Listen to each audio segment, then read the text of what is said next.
Dear Svetlana, I love you. You to me are like broken bottle on wedding night that you smash on my head. Your love keeps me going through this fighting here around Lafayette Base. In fact, the main reason that I am sending you this voice recording is because I almost die and make you very rich woman. Unfortunately for you, a band of Minutemen Rangers of the Ohio Detachment saved my life. You're still lucky. Bad luck, still luck. Let me tell you about these Rangers. Welcome to Personal Flash Paper, an Infinity podcast. This is an extra burst episode. On this episode, Ryan, Randy, and Rob talk about America on Dawn. With your hosts, Randy. Rob, and Ryan. Sweet. So we're kind of picking up from where we last left off at Season 2, Episode 3 with talking about lists. And Ryan had mentioned that we were going to do an extra burst, and we're doing it. So this is going to be something that you're going to see from us from time to time. And we had talked about Randy's escapades with Rangers, and that's where we're going to start this evening's episode. Yeah, I'd like to point out that we are back to our old homesteads. We are not in person, so the giggle factor will probably be a little less this time. But don't worry, we'll do it again. Yeah, I'm hoping next time that we actually have like a pillow fight or a tickle fight or something.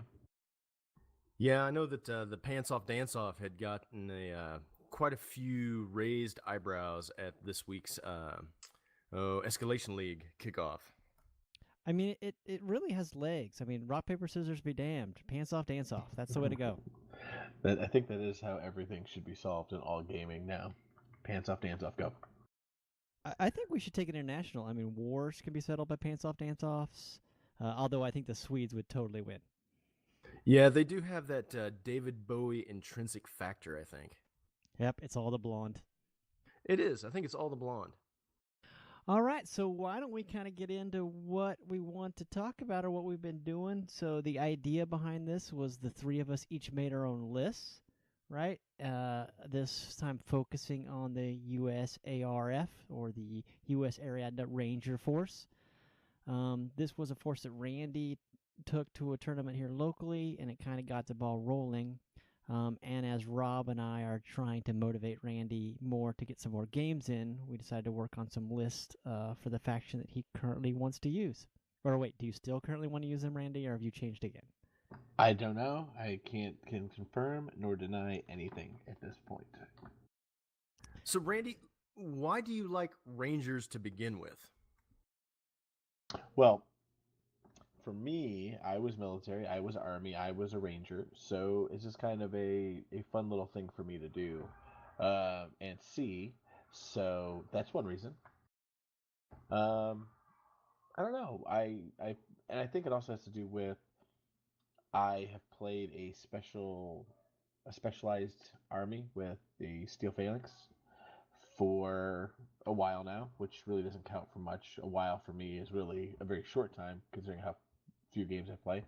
And I think I wanted something more like with more models, more options. No, that's fair, because I too have played the Aleph, and when I decided to take a break from the Aleph for this season, so to speak, I wanted to go with something that was completely non-technical. So that's why I started going with the Rangers of Dawn as well. Which is really kind of interesting because that's one of the reasons why I kind of shied away from Ariadne to begin with, because they seemed too, this is going to sound bad, too normal military, right? So this is like, this is my normal military. It's not futuristic enough. Granted, I get that there's werewolves and big battle tech, but I think everybody understands what I'm trying to say there. So that's one of the reasons why I kind of shied away from them. I also have a tendency to pull towards the chaotic and the evil sides of hobby games anyways, too. So they don't fit that for me.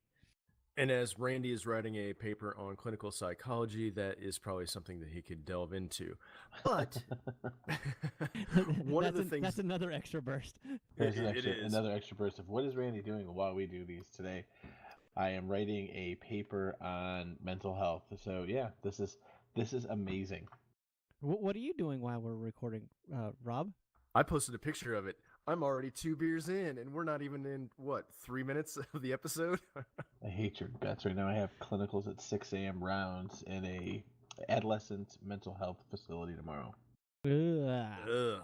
Yeah, I actually am updating my work computer. So I brought it home so I could do the horrific update that they have done that trapped everybody out of their computers for a couple hours.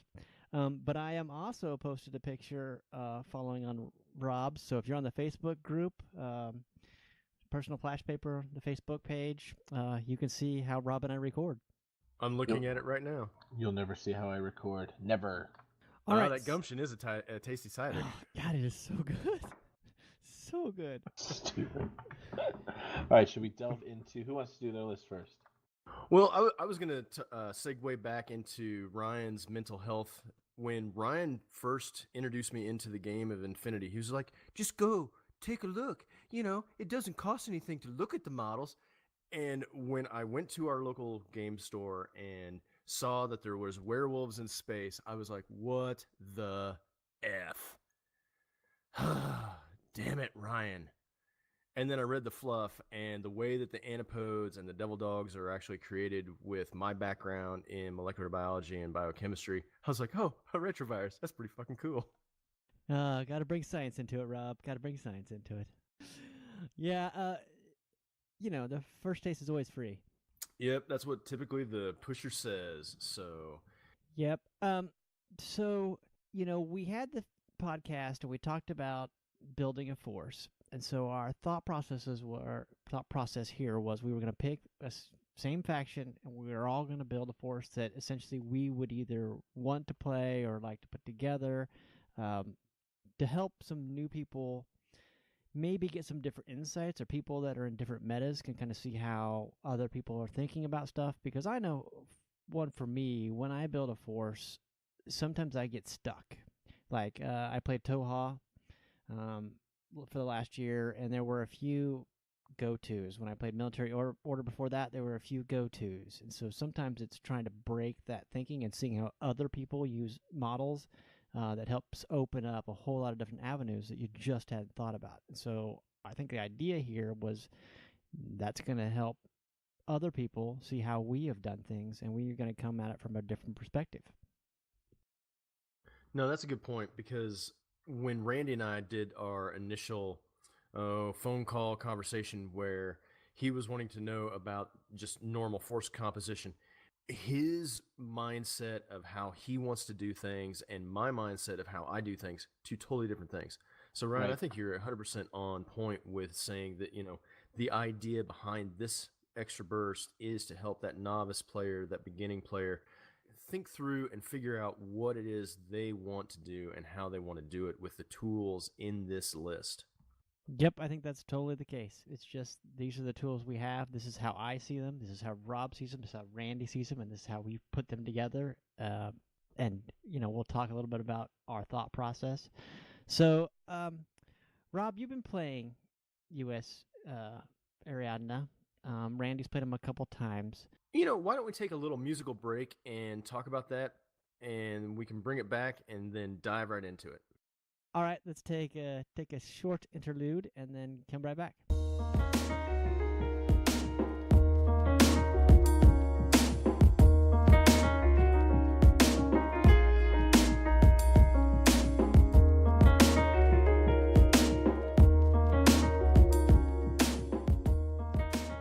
Okay, so now that I've got another beer and we've got our ducks in a row, let's talk about some list building. All right. So what we decided is I'm going to go over what I've done for my list first. I do not play US Ariadna, so I just kind of went into this blind of I like these models, or I like the way this stuff works. So here's kind of what I did. I really liked the blackjack, so I knew I wanted to take a blackjack. Now, APHMJ is really good, so I was like, all right, I'm throwing one of those in there. Then I really like the grunts, right? Just the basic cheap dudes. So to back that up, I have a grunt fire team. Now, it's got 2 grunts with sniper rifles, so they're marksmanship level X or L, group, right? So they're sitting back, covering, being my ARO pieces, and they are in a fire team with 3 other grunts who are heavy flamer light shotgun. Basic chode dudes. So they are really just kind of an order factory, but the heavy flamer light shotgun guys are going to protect those 2 marksmen with sniper rifles from people sneaking in on them and doing things like that. But I really also like the idea of inferior infiltration grunts. I really wanted to load up on those, but they're a half SWC, so I couldn't really just stack it, but I wanted to get some in. So I took 2. So there are 2 heavy flamer light shotgun grunts with an inferior infiltration. My idea was if I get those, one or both of those to land, well, I got the Blackjack APHMG, the 2 grunts with sniper rifles, covering some distance and some range, and then I've got 2 guys that are up in your grill with heavy flamers that you have to deal with. All right, you can't let them run around. Now, because I need some specialists, I throw a Foxtrot in there for the forward observer. So he's going to be up in the mix. He gets to be infiltration. He is camouflage. So he's going to be up there as a camo marker, meaning I'm going to sit him there until I need to flip a switch or force you to come see me. I will probably try to set him up so that the snipers have line of sight to him. So if somebody tries to come around and reveal him, they can take care of that. The other is a 112. It's your standard doctor. He's whip 13. But, it's a specialist. I also like the model because, he's a fireman, so it's Dr. Fire Axe. That was my thinking on that guy. So that's my first group. It's full 10 orders. Group 2, you know what? A blackjack was great in the first one, so why not start that way in the second one? God. But this time I took the T2 sniper rifle, right? So here's another idea is now I have another tough piece that I can put back on ARO.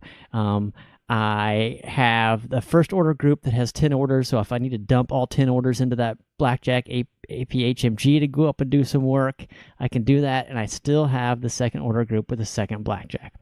Now, I'm backing him up with a Marauder Lieutenant, basically because he's a 21-point lieutenant with whip 13. He has forward deployment, he has stealth, he's V-dogged, so he has some survivability on there, although more than likely I would not be forward deploying him, I'd be hiding him. Also, as in the first group, I really like the grunts with inferior infiltration. So I chucked another one into this group. Right now I only have one because I didn't have the SWC for another one with the points. So I just have another one. So that gives me a total of 3 inferior infiltration grunts. Surely I'm landing 1, hopefully 2 of those. Now, I also took in this group Rosie. She's a specialist operative. She has forward deployment. She's V-dogged. She has D charges. So she covers a lot of those flipping switches, blowing stuff up. She fits really good. She's only 22 points. She's 0 SWC. She has a light rocket launcher and light shotgun. So she's a pretty solid piece, I feel. Ballistic squad 12. I agree. Which is not she's great. a solid place. Yeah. I mean, she's only 4-2 move, but she has forward deployment. So you're probably going to get her at a decent spot.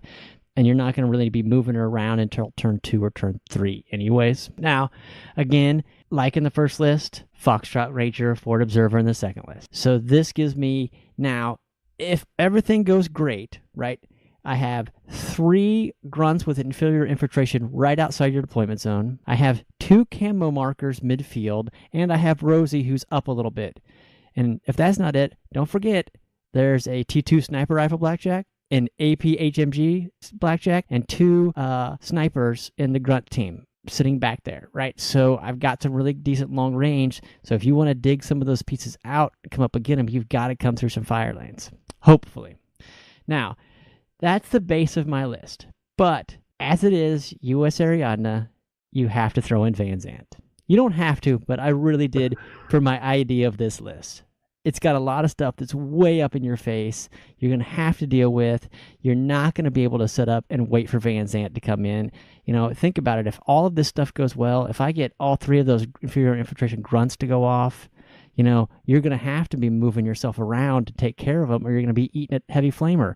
There's no way you're going to be able to take care of all of that and still watch your flanks for Van Zandt. Or your backside. Yep. So that's really it. It's 16 orders. It's 10 orders in the first pool. It's 6 orders in the second pool. It is 5.5 SWC, and it's 300 points on the nose. It's a lot of cheap dudes. I mean, there's a lot of grunts in there, so there's a lot of low price dudes. They are only ballistic skill 11, physical 11, but they are arm 3, which is great. They do have shock immunity, which is awesome. So they're not, they're not going to get a stiff wind's not going to just blow them over.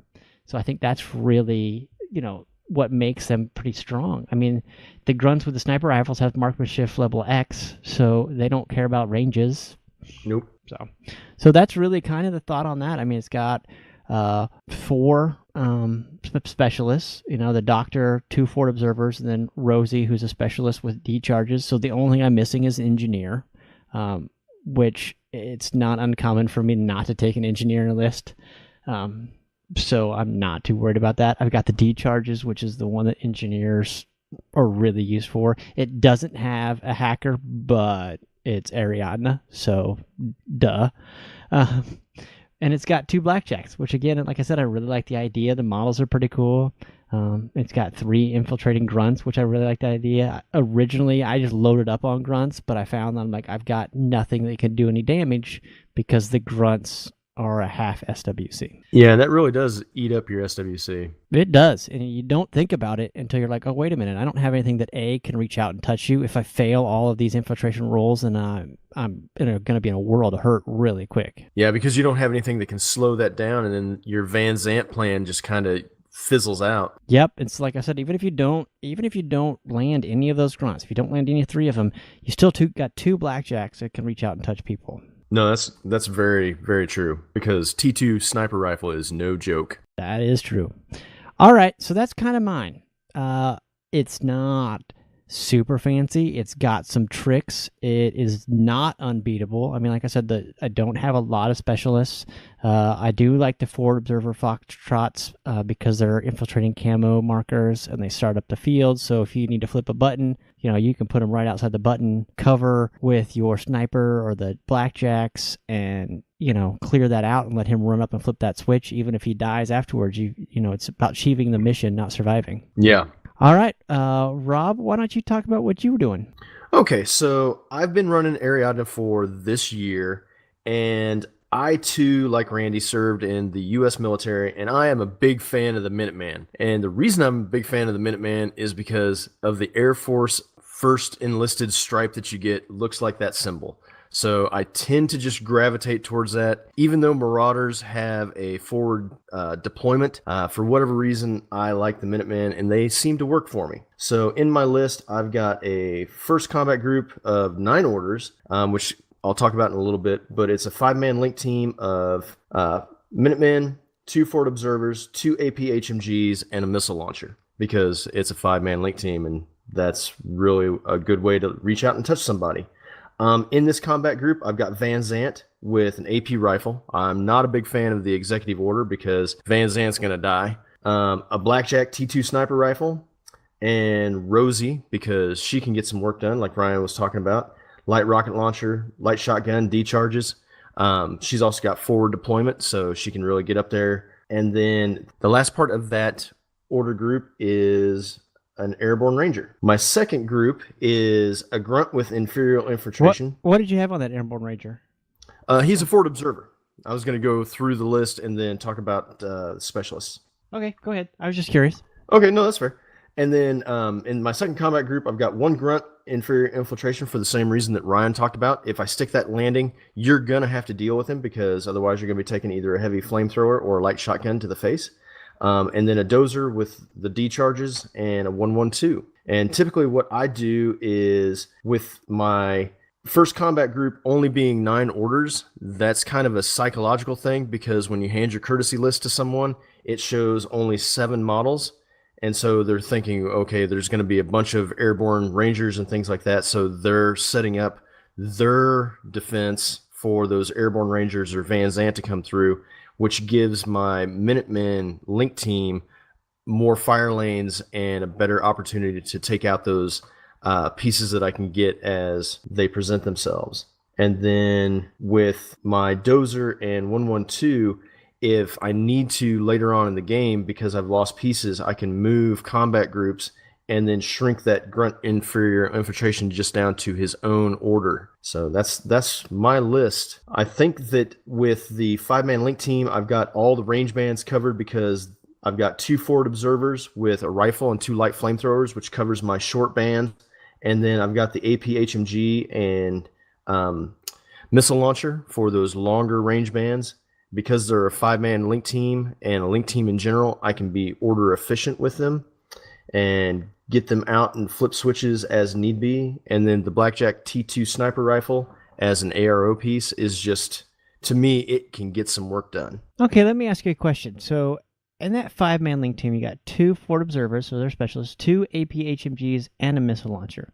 So with the 2 AP HMGs and the missile launcher, are you worried about having, I mean, they're going to be with 8 inches of each other. So is that too much firepower in one spot? Would it be, is it more efficient to break those up? What's your thinking on that? Because, I mean, that's one of the things that I've looked at. If you dump all of your firepower in a link team and something happens, then you get stuck a little bit, right? No, that's a good point. One of the AP HMGs is my lieutenant, though. So I do have my lieutenant out there getting some work done.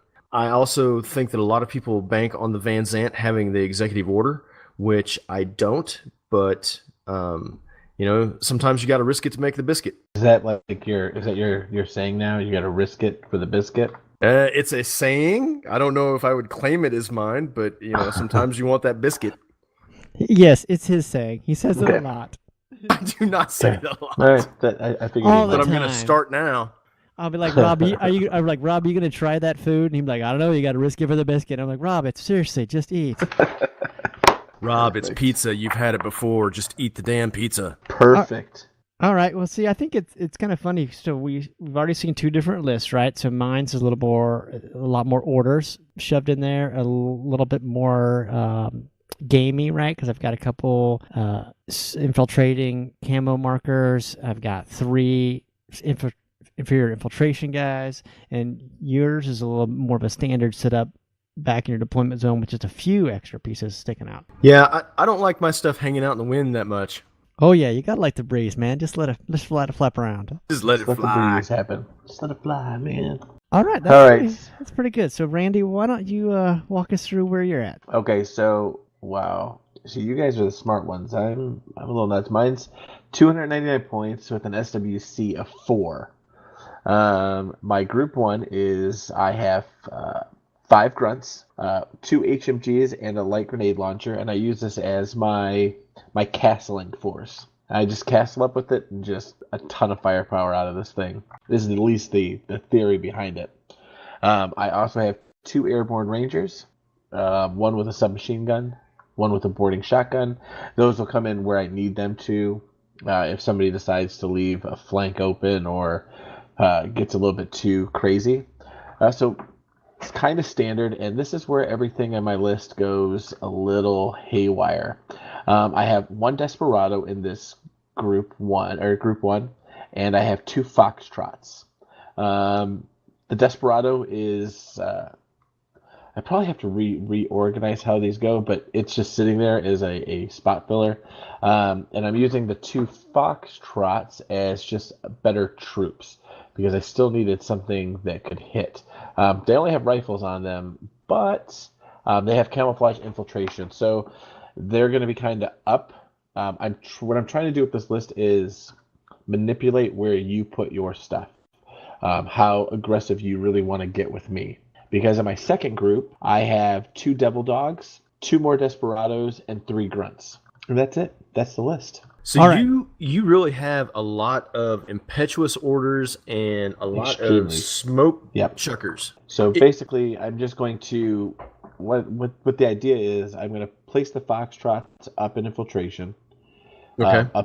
Try to claim the middle of the board, or a side of the board, or whatever I'm trying to do, and as I place, then everything else will come screaming up around. It probably won't ever work in Infinity, but the most simple tactic in any warfare is to flank somebody. So I'm using the fastest troops available to me to flank you. And I started spreading things out because I don't care what order pull you take. If I go first, I don't care where you take the orders from because there's fast stuff all over. Okay, that's fair. Now, I'm not trying to make fun or anything like that, but what Sure. made you choose the Desperado over the Maverick?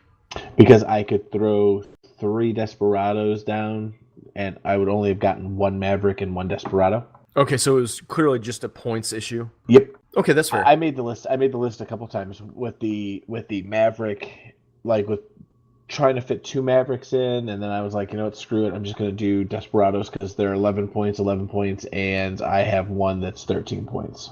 No, that's fair because in some of the lists that I've ran with the Mavericks, because of that impetuous order, and like we talked about on previous episodes, you don't get cover bonuses because of that impetuous nature. Right. And with Mavericks, you're 100% correct, in my opinion, with paying that extra point cost, being able to scream up the board, but not being able to get a cover save, that is kind of a detriment. Yeah, I without getting a cover bonus, and I'm not going to get one with the Double Dogs or the Desperados, they're so cheap that if I go first and I start throwing things out at you, I'm okay with that. And I had the idea because Ryan was talking about that guy that had, an entire list of impetuous troops. And you have to plan for that. And I don't have to put the Desperados, on the starting line. I don't have to put the Double Dogs on the starting line and go, go, go. I can hide them. You know what I mean? Like, I can throw them No, that's a good point. away. And Double Dogs, the thing I've noticed playing Infinity is people love to hide their stuff around buildings. Well, with the Double Dogs, I'm just going to jump over the building. Yeah, Devil Dogs don't care. Yeah. I will tell you one of the really good things about the Devil Dogs too is the total immunity. Oh, right? yeah. So somebody hits you with a missile, and you're like, okay, that's explosive. And you're like, yeah, no, it's not. So I think it really does add to their survivability and their armed 4 and 2 wounds. Yeah, and I think with the Minutemen, for me at least, the shock immunity is one of the big things because, Ryan, when you were playing Toha, you tore my patootie up in that one game with that viral sniper rifle when I was playing Aleph, and it was just like, okay, let's re-rack and play again. Yeah, that is true. Shock immunity can be really huge when you're going against somebody like a Toha player or something like that. Now, against other armies, it's wasted, right? But again, you're building for you don't know what you're going to face most of the time. No, that's a good point. Randy, with your Airborne Rangers, did they all have submachine guns so that you could switch over to the shock ammo if needed? No. Again, points. One of them has a boarding shotgun. One of them has a submachine gun. No, that's fair. Boarding shotgun also still wreck somebody's day if you can, get them lined up.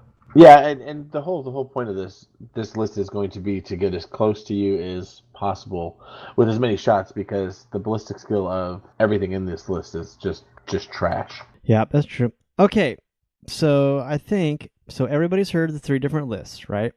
So I think the next step we're going to do here is we're going to take Randy's list. So you've all just heard what it was. You've all heard his thoughts behind it. And then the 3 of us are just going to massage it and tweak it, try to figure out if we can, make it better, what things we can change, and just kind of talk through what pieces, the 3 of us together think are good or what pieces can be massaged to make it a little better, right? Yeah. Yeah, let's do it. Teamwork makes the dream work. All right, so I've put your list into my handy-dandy little Maya net here with a couple questions. So you have a link team of 5 grunts. 5 grunts, yep. Yep, 2 HMGs and Yep. a light grenade launcher. Yes. Are the other 2 just regular heavy flamer light shotguns? What are they? No, they're just riflemen. They're 10-point riflemen, and one of them's the lieutenant. All right. So there's the SWC. So that's exactly what I was looking for too. That is my SWC. So then you have an airborne ranger with a submachine gun, an airborne ranger with a boarding shotgun, and then a desperado. So is he a chain rifle? Rifle, smoke grenades. And then 2 foxtrots that are rifles, right? Rifles with anti-personnel mines. Okay. No, Which so I'm nice. which I'm also using that as a funneling mechanism. Yeah, the mines. Yeah, totally. All right. So group 2, we have 2 desperados.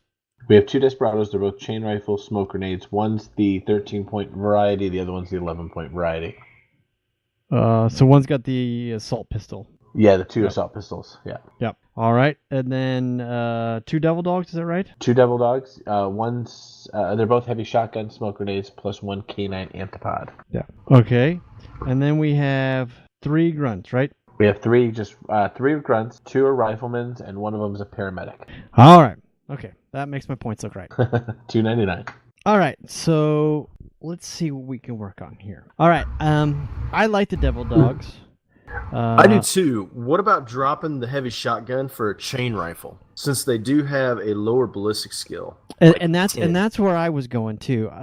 They're ballistic skill 10, right? So you're not going to be really shooting stuff until you're within 8 inches. If you're within 8 inches, you got a chain rifle. And if I do that, I'm Yeah. at 281. I mean, I'm not opposed to it.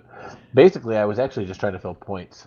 It sounds silly, but I was like, I don't want to have 20 orders. Well, but see, we can use those points elsewhere. We Yeah. can beef up some of your other stuff too. That's true. No, you're right. You're right. You're not wrong. Yeah, because if we drop that, that'll give us what, 10 points? Well, they're 9 points apiece. So Yeah, if you it's drop them 18 both points. to chain rifles, that's 18 points. Yeah, and I'm at 281 now. Because And I've Randy- always seen them, and I've thought about devil dogs. You want them to get as close to your enemy as possible, and half the time they're not going to make it, right? But those times they do, if you're just dropping down chain rifles, your antipode's going to be getting in there and messing stuff up too. But if you put the heavy shotgun down, your chance of missing is still going to be fairly high because, best case scenario, you're going to be at a ballistic skill 16 if they have no cover, no ODD, none of that stuff. Yeah. And if they're shooting at you, and you're out of range, well, you're physical 16. Come on, you're going to be dodging on that. Yeah, that's true. Yeah, All and right. I don't think you had Rosie, did you? No, I don't have Rosie. I don't want that garbage. What's wrong with you? She's a grunt. She can form link teams with other grunts. She is a bomb. Just Well, because you here- keep saying it, I don't want it now. No, you want her. Here's what I was thinking. So you have 3 other grunts in that link team, right? They're all just rifles, dudes. They're pretty much just order They're just order cheerleaders. generators, Just a right? Yeah, segment cheerleaders. Yeah. So why not make them inferior infiltration dudes? Ooh. Right. I like you, where your have, head's at. you have the SWC, right? If they fail the roll, well, you're not out anything. They're going to be sitting in the back. They're light shotgun, heavy flamer, but you're not really using them to shoot at the rifle anyway. But this time, if they drop up, well, now you have 2 Foxtrots, 3 Desperados, 2 Devil Dogs, and 3 Grunts that people have to deal with on their first turn. Well, I don't. Yeah. Well, the ones with the med kit. I mean, I can get rid of the med kit and not worry about it. So I'm talking about in the second group. No, Yeah. that's what I'm talking about. The second group, it was 2 grunts and one was a medic. Oh, well, yeah, it was a medic. Okay. Yeah, But but well, Ryan, we can- you bring you up a can- good point in that a lot of Ariadne forces have a hard time getting out of their deployment zone because of either the 4-2 or not having the movement type thing. So with 3, inferior infiltrating type people and those Foxtrots, you're out of your deployment zone. You are up in your opponent's grill, which is amazing.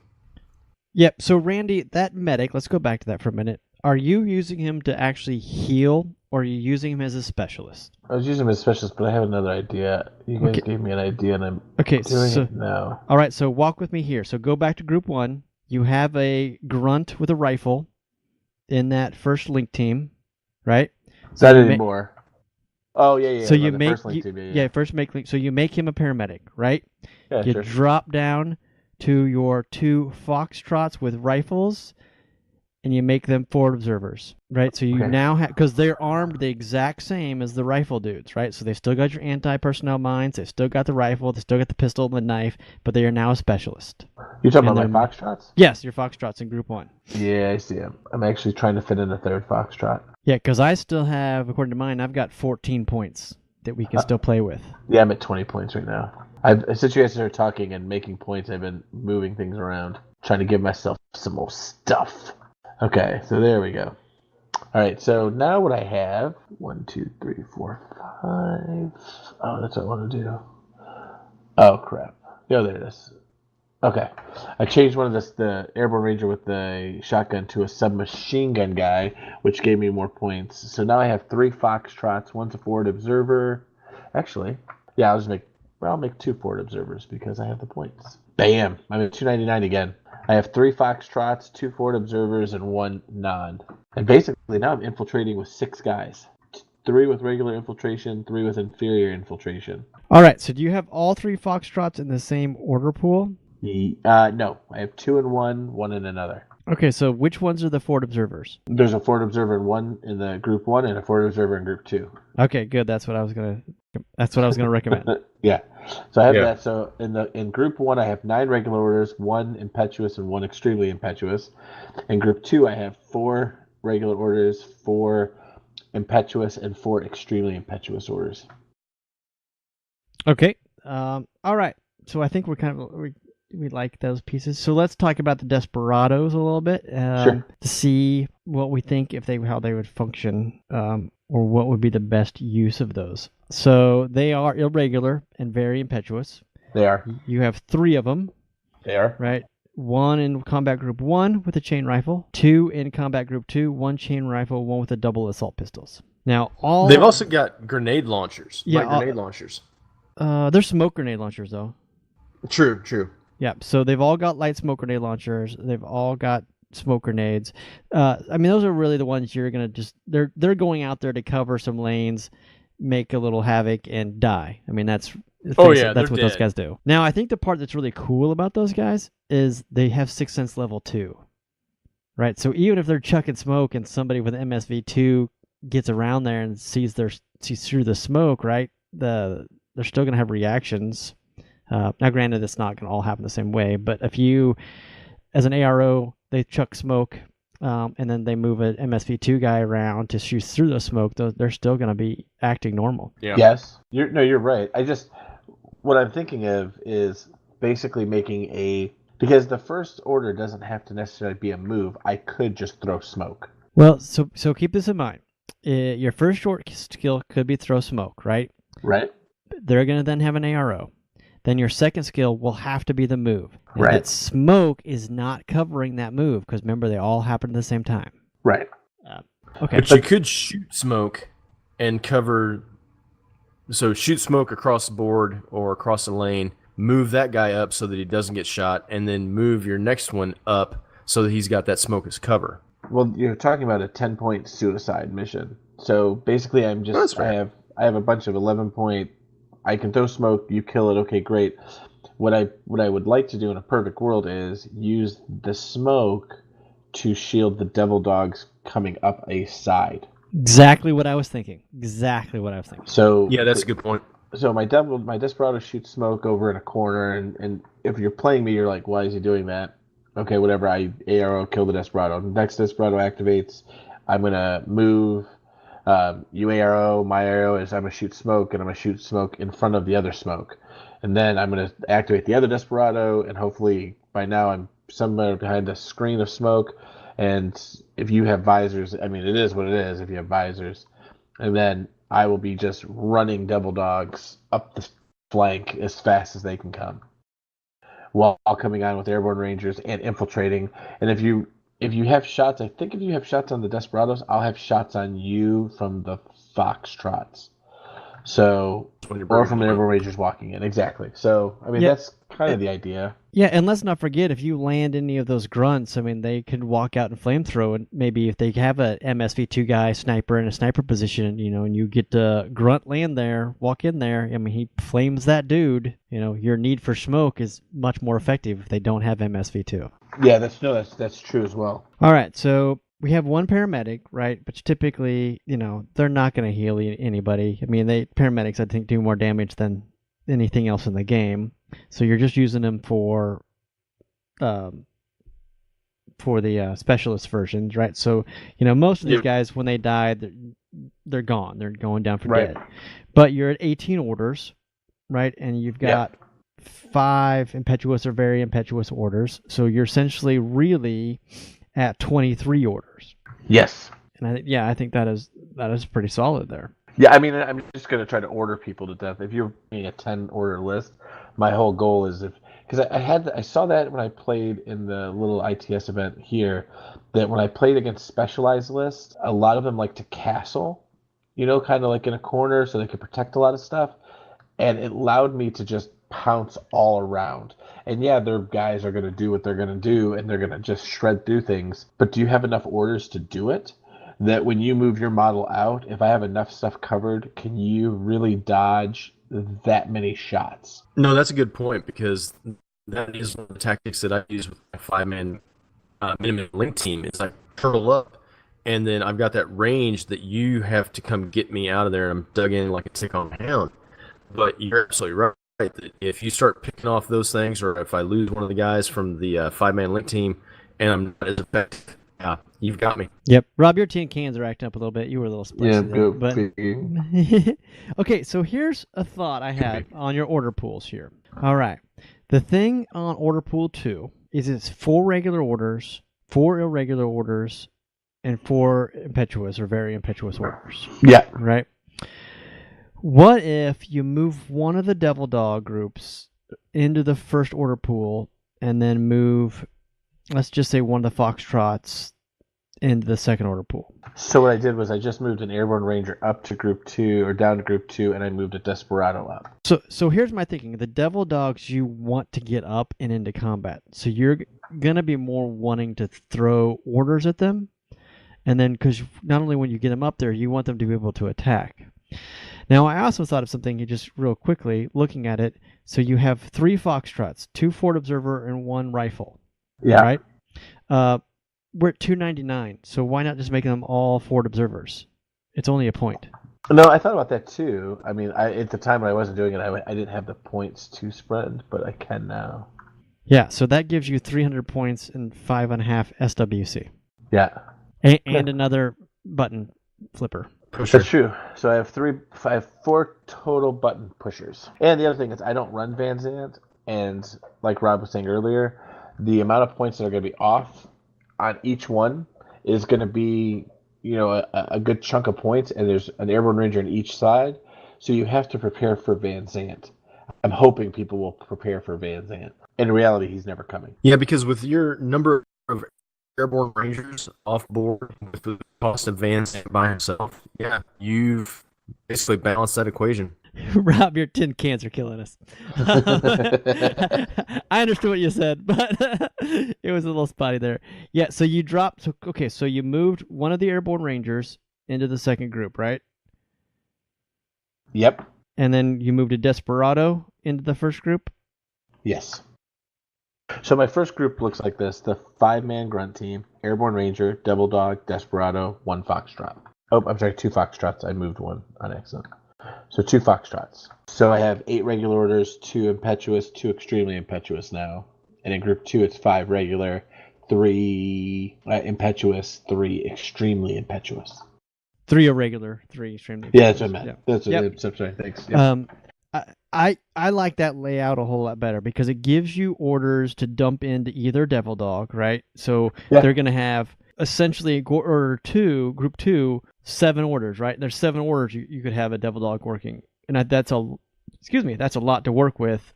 In the first one, I mean, he could take 10 orders, really, and that's really, those are great Rambo pieces. I think you could go up and just make someone's day really painful. If the grunts land, you've got the grunt sitting up there, you pop them around a corner, flame everything, he's going to die, right? But you've already got his order spent, so it's not a big deal. He's probably already done damage. You've probably forced your opponent to deploy differently than he normally would, and he's not going to be able to cover all the smoke. The Desperados, 8-4 move, so they're going to be up in the people's grill.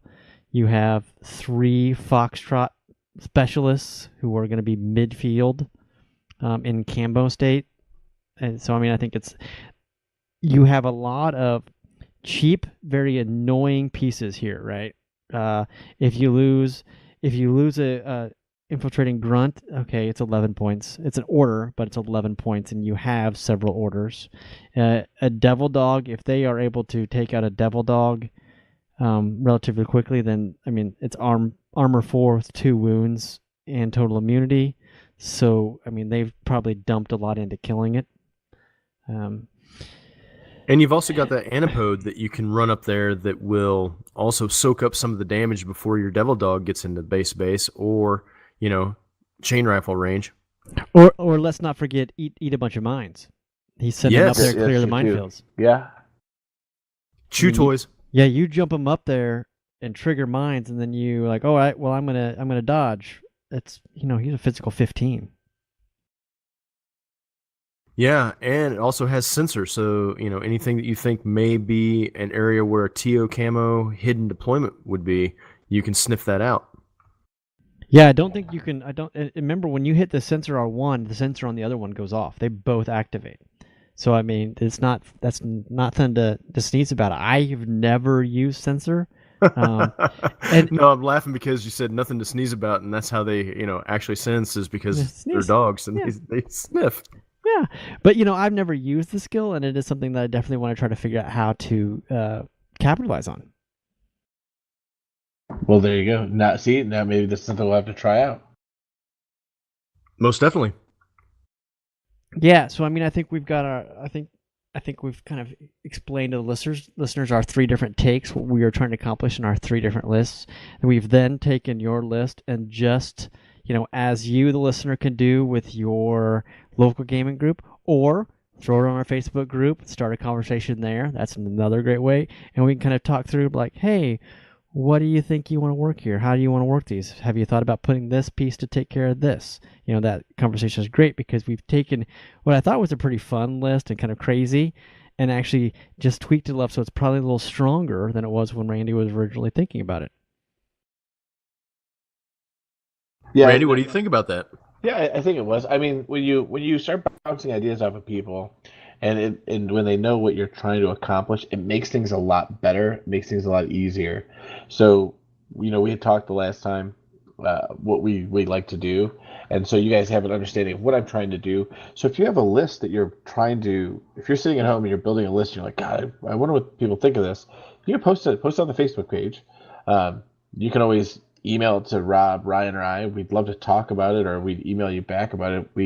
We all enjoy list building, but if you're going to do it, just put what you're trying to accomplish or what the piece does, so we understand where you're coming from. If you're going to run Van Zant, why? If you're not running Van Zant in a list like this, why? And then we can go from there. And there's a lot of other people I'm sure out that are really great at helping make lists. So it's a big community. Yeah, It's a great community.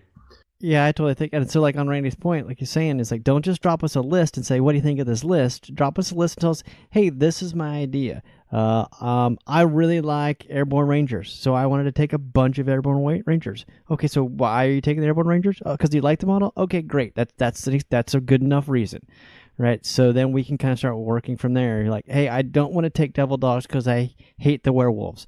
First, we'll be like, "What? Why do you hate space werewolves? That's the best." But it's something for us to work for. We don't want to tell you to use a blackjack if you really just don't like the blackjack model. It doesn't appeal to you. It has no draw to you. Us telling you to put one in your list is not going to be helpful. So just put a list up. Tell us what not just us, the PFP community, right? What you like and what you think about it, and we can all work together and kind of massage some of these lists and get better things, hopefully maybe some more efficient things, lists out of these. Or have you look at something from a different angle that you hadn't thought about before. Yeah, there may be somebody like, hey, I really like the idea of these Airborne Rangers, and I really want them to go in and kill a bunch of stuff. And then Wink is like, well, have you thought about Van Zant? And we're like, well, no, because everybody says everybody expects Van Zant. But if you're like, well, Airborne Ranger is going to do somewhat the same thing, so he may be, for what you're wanting to do, a better use of that point value.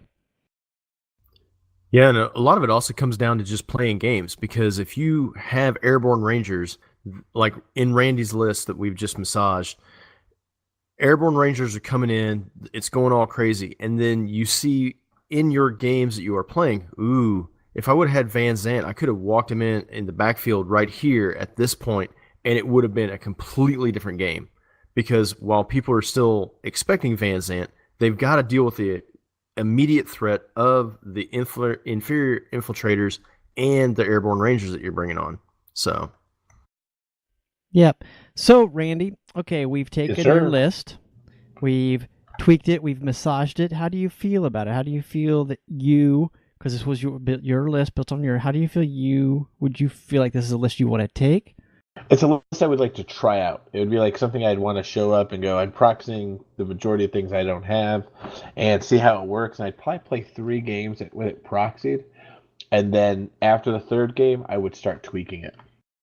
Okay, so unless it was a catastrophic failure at some point. Yeah. So overall, off of this list that you started with, and then we massaged and made better, do you have a pretty happy ending right here? I feel like I just left a massage parlor in a shady part of town. Oh, I've been setting that joke up all night. Oh, so That's such a happy ending. Such a happy ending. Oh, so on a little side note of that, because I have been setting that up all night, there was Lawrence, which is a town not far from us. It's a college town. There was a gentleman who went to the city council meeting to propose legalizing happy endings at massage parlors. No joke. YouTube it. Google it. You will find happy ending Lawrence, guys. You will see the video of him giving his speech. He finishes his speech by, and this would be a happy ending for all of us. See, and there you go. That right there, that is the day. I spent yesterday, when I took breaks from writing my paper, watching sovereign citizen videos. I am not familiar with that. Oh my God, go down that rabbit hole, my friend. Oh my. You will thank me later.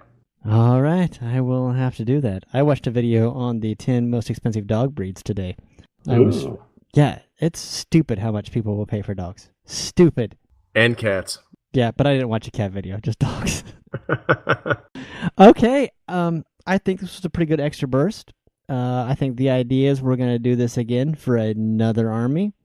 And we will probably try to drop one of these in every couple weeks or so, depending on how much we can get together, and just kind of go through the different forces. It's a little way for us to kind of, talk about the different factions without going through and the 1112 emergency verse and the 6 airborne rangers and the dozers and the unknown ranger, and just going list by list. It's kind of a way for us to talk about these factions without getting real specific, because there are lots of podcasts that have done that. There are. So we're gonna jump into the fray. Yeah, but I think we're doing it our own little spin on it instead of just doing unit by unit. We're just going to talk about what we find attractive in the different ones and how we build a list. I like it a lot. Yeah. Yep. So that puts us at a pretty good time here. We can kind of start wrapping up, I think. What do you guys think? Sounds good. All right, I do think probably, since this will come out pretty soon, maybe we should talk a little bit about the 2 big surprises and releases that have been out. I mean, we've got Tunguska that just came out, and then what is it called? Cold Front? Is that the secret special picture they posted today? That is what was posted today, is Operation Cold Front. So I think Cold Front is the new 2-player starter box. There's a lot of speculation. Rob knows what's in it, but even though I see him every day, has not told me. I go in and talk to him about it, the pictures, and man, he puts on the stone face, trying not to show me any emotion whatsoever. I can neither confirm nor deny anything that is in the Cold Front box. Yeah. I think it's pretty, the idea is pretty cool. I like it. Everybody's got ideas of what it is. I don't think we need to go into that just because it's going to be more rumor mill. We should know next Tuesday. But, it's kind of cool. They're doing another box. It's going to be, looks like all new stuff or newish stuff on most of the pieces, or at least some new stuff. So I think that's kind of cool. Yeah, and from my point of view, when the pictures were first revealed to me, I was like, oh, that's really nice. And then to see how they're actually laying it out with the Beast of War stuff and what's going on Dawn, quote unquote, right now, it's masterful. And then Ryan, you came into the office, it was probably a couple weeks ago, and pointed out that in the Uprising book, if you have all the Dire Foes missions, you see point blank that Uprising was something that they have been planning for a while. 10 years in the making. That's amazing when you think about the storyline arc that takes place in. Yeah. Now, I will know, just because I have done some production stuff and some printing stuff, and I know some things. I mean, if you For a box that's going to come out, let's just use Tunguska, right? More than likely, those models were designed 2 years ago, right? That just to get them in production, just to get them up to speed, so they have the warehouse full of them. Anybody who's been on back to Kickstarter, once a Kickstarter ends, it's typically a year before you get your stuff. So you're talking. There's been quite a bit of work going into those before you even see a model. So I mean, that's just tell you they've been thinking forward thinking this storyline for quite some time. Even the stuff that's coming out now, this cold front thing, I mean, they've probably had it in the works for 2 years. Oh, at least. Yeah, so I mean, it's pretty cool. We'll see what happens. I am not sure how I feel about the Mind Launcher. I don't know if you saw that, Randy, but they have a new weapon that is basically a pitcher, but for mines instead of repeaters. Yes, I like it. Here's the thing that I don't like about it. It's disposable too. And if you flub those 2 rolls, you're out. But you're paying points for that. So you have to have baggage to come up and load it. Well, that's order intensive for you just to chuck some mines out. So I wish it may be disposable 4 or maybe even disposable 3, like regular mines would probably be better. I'm just worried that disposable 2, you get a couple bad die roll and you're like, well, damn it. Well, I mean, if it's me, I'll have the bad die roll, so it'll be irrelevant. Yeah. And then I think the other thing that we want to just touch on is the Tunguska came out. The Army list is up. The starter box is out. If you live in the USA and you have a starter box, count yourself lucky because the main distributor did not order near enough. Places are sold out of them all over the place. All over. I would like to point out that the Hollow Man are the coolest, creepiest freaking thing in the entire Infinity world. The idea behind the Hollow Man is so messed up that I immediately made a list using 5. I like that. It's Bringing it full circle to the clinical psychology aspect of you are an evil bastard. This is true. There's no denying this, bro. You are an evil fuck. Yeah, I was like, that's so twisted. I mean, the dudes go around and find like, oh, you're pregnant and your child has a birth defect? Here, we'll just cut it out of you and take care of it for you. And then they just grow these brains in little jars in a virtual world and say, hey, why don't you go play this video game in this robot and your brain will be safe. So I mean, they should have no fear. They should be just creepy things. This is creepy. You're creeping me out. And on that note, you creep me out, Ryan. I'm gonna have nightmares. Sweet dreams, Randy. Show us on the Hollow Man where the bad guy touched you. Hollow men don't have insides, Ryan. Oh, actually, let me change that. They have puppeteer, so show me on the puppet where the Hollow Man touched you. Oh, I almost spit beer out. All right. Yeah, I think it's a good time to call it a night. That's a good time to call it a night. Yeah. Yeah, Randy, you gotta get back to work in what 8 I hours? just finished. I don't know if you just heard it printing, but I have to be back to work and I have to be there in 8 hours. So if I go to sleep right now, I'll get 6 hours of sleep. You're not gonna go to sleep right now, are you? No, not at all. You got to go talk to Tiffany about her mom, don't you? No. Just about her day. Just about her day. Yeah, exactly. All right, cool. Well, thank you guys for getting on. It's been fun. We're gonna have to do this again. Yes, we need to do this again. All right, guys. I'll talk to you later. All right, thanks everybody. All right. If you want to reach us, you can join our Facebook group.